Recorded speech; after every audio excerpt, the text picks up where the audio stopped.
Welcome to all of you for today's lecture. Today we are going to start with a new chapter, that is proton NMR spectroscopy. Now this is one of the advanced technique in elucidation of structure of organic compounds or the other compounds as well. The basis for this is all nuclei are electrically charged, and whenever charge particle is there, it is going to generate its magnetic field, and when it is placed in external magnetic field, the energy transfer is possible between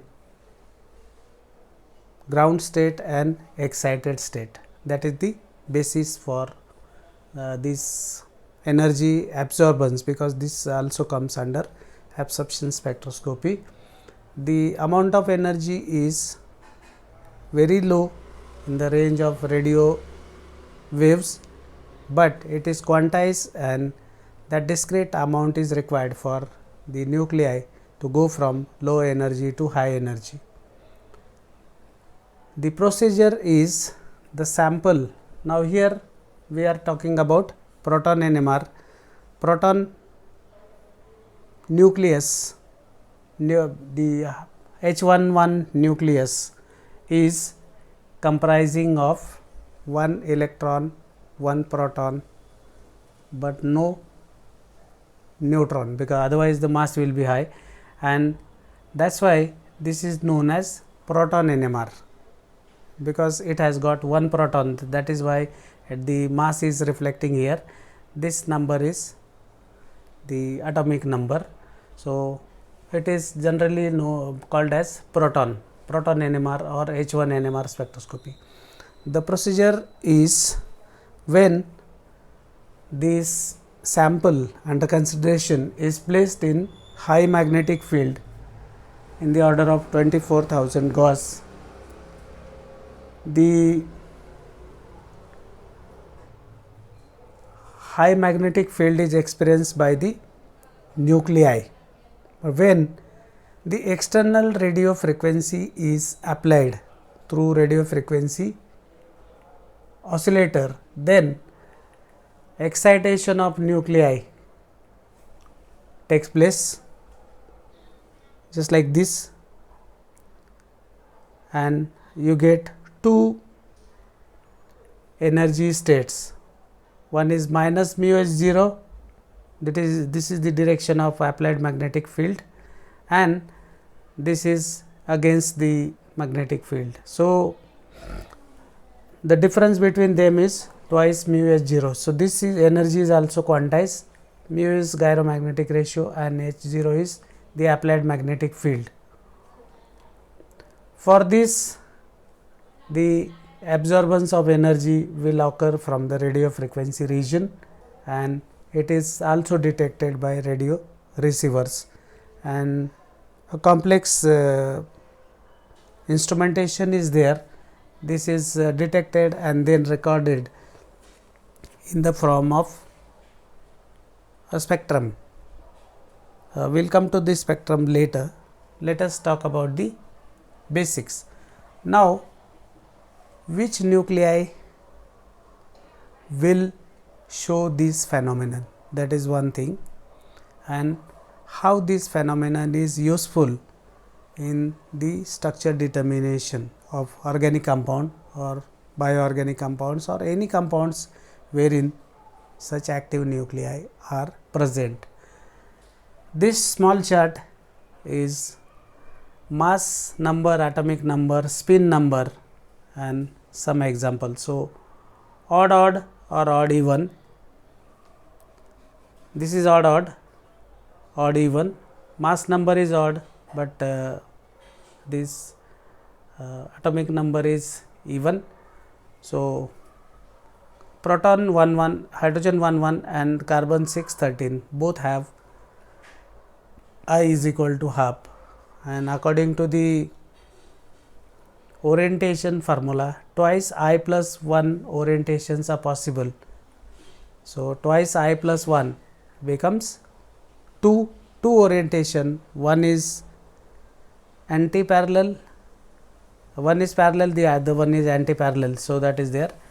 Even these nuclei are magnetically inactive, because whenever you put this O816 C612 in the high magnetic field, they will not absorb any light, because they are magnetically inactive.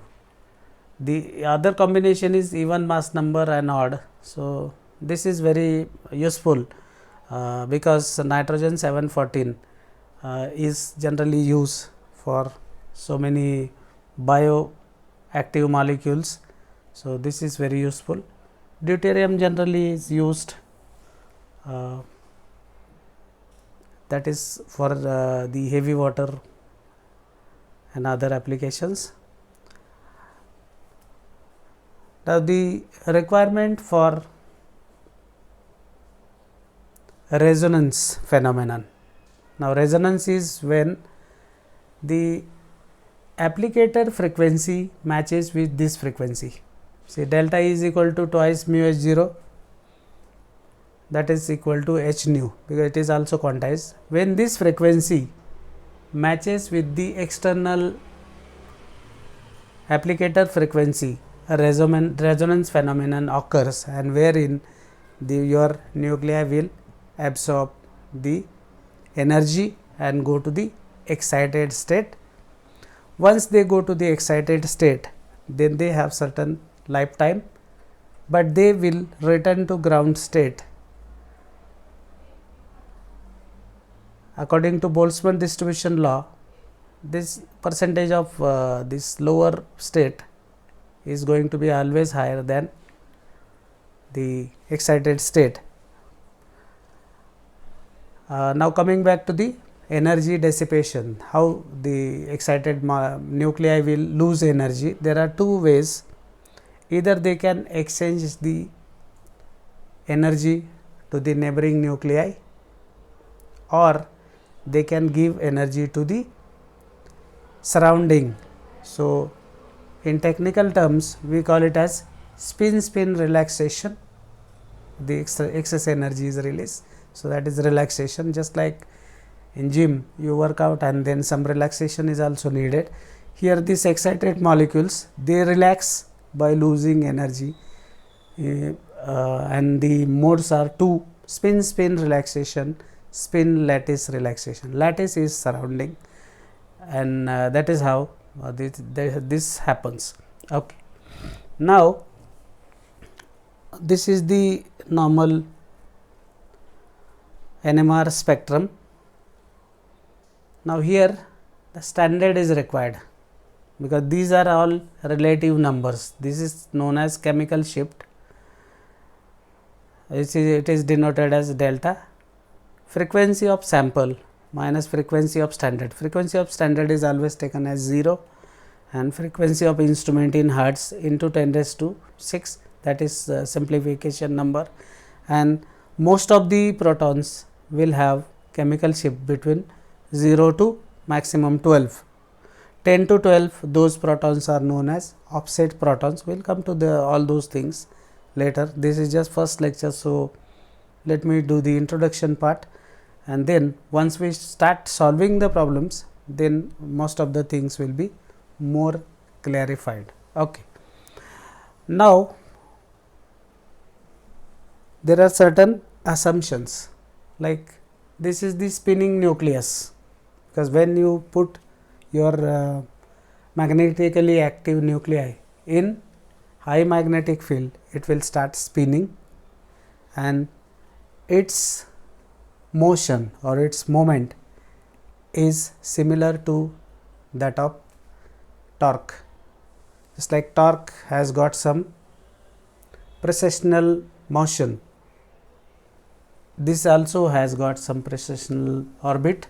So, this is the angle of precessional frequency, and these are the axes, x, y, z axis, and then this is applied magnetic field, this is spinning nucleus. So, this precessional motion requires some frequency. we call it as precessional frequency, and if this precessional frequency of the nucleus matches with the external applicator frequency, then you find the resonance, wherein the energy will absorb and it will be eventually detected by the radio receiver or radio detectors. Okay. Now, what are the important thing? Instrumentation part is not required, but just to know the things like you can always read those books, just like analytical chemistry students, they come across with these theory questions about instruments and all. For organic, we normally use the instrumentation for the structure determination. So, the important points, first one is number of NMR signals.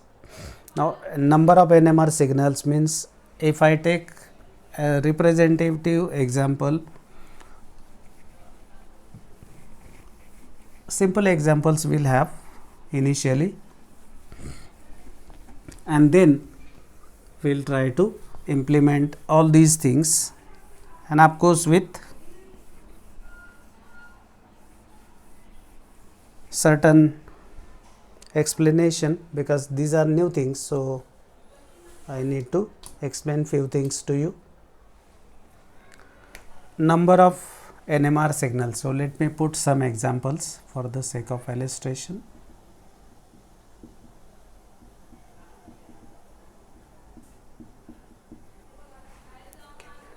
Now, this one is neopentane.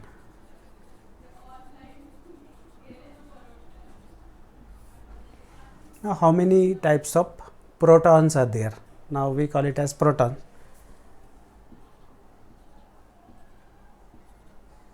One set of proton we call it as one set of protons. So, this is going to give only one signal in NMR.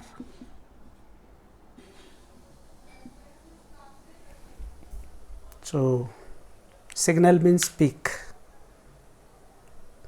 one set, one peak. Now, let me draw some other example this side.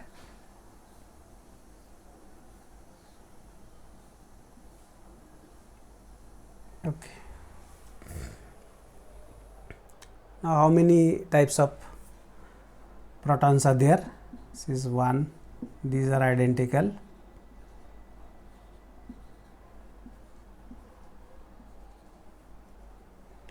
Two sets.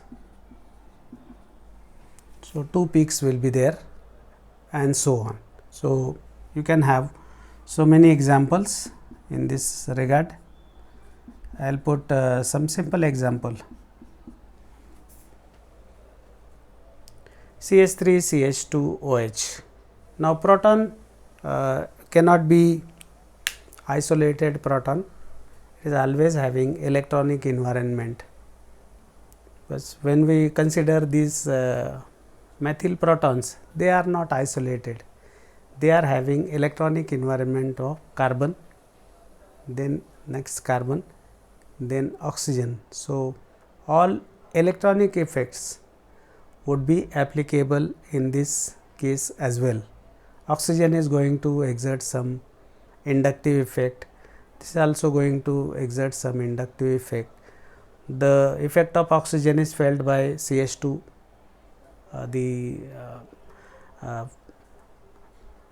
you can say that oxygen has got more effect on this than this. So, inductive effect, as we know, it falls as you go away, this will experience more inductive effect than methyl.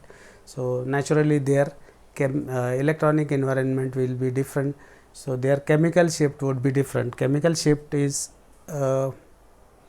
as I said, it is the number between 0 to 12 delta, delta in ppm they call it as frequency of sample minus, or you can take directly frequency of instrument in hertz and 10 raised to 6. This value is always between 1 to 12 maximum, or in very few cases like aniline and all you get minus values also, like some protons are more shielded than TMS. Now they use TMS as a internal standard. We will come to all these things maybe in next lecture, because there are so many things to cover. So this is the internal standard which is used. All these methyls are chemically equivalent and they show a strong absorbance, and they are taken as 0 and all the remaining protons are placed relatively. So, and one more thing, H effective is H0 minus sigma H0 or rho H0. Now this is screening constant. Now screening is when proton is having protons, the electrons around it, the electrons are going to create a secondary magnetic field, and naturally that magnetic field may align parallel or anti-parallel to the applied magnetic field, and that is why protons are said to be shielded if the secondary magnetic field is opposing the applied magnetic field, deshielded when it is aligning parallel to the applied magnetic field.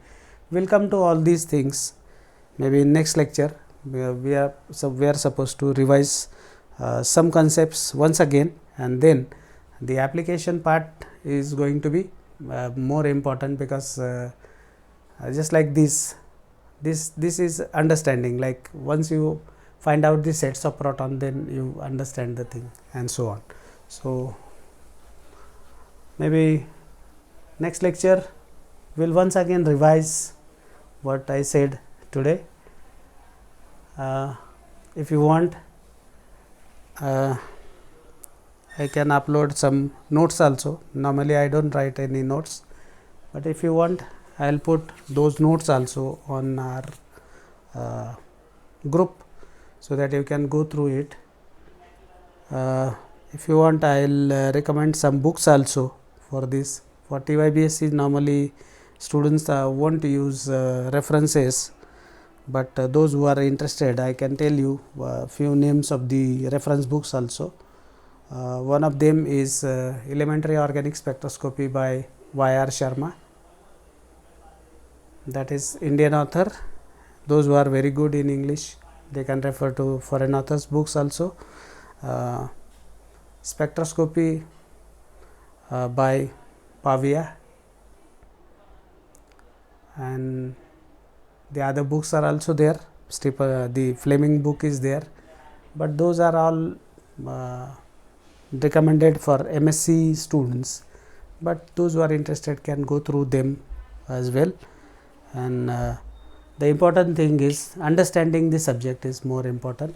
Here you are not supposed to memorize anything, application part is more important, and next time once again I will revise these things, and then we will go to the application part and the problem solving based on pure NMR, then UVIR, NMR combined problems, and you do not have any other spectroscopy. CMR is not there in your syllabus, so we will not do that. Mass is also not a part of this curriculum. Mass is there in analytical section, so they normally do instrumentation rather than application, but nonetheless this is the last chapter we are supposed to do, and after that only the problem solving and the paper solving part will be there. Okay. Thank you very much.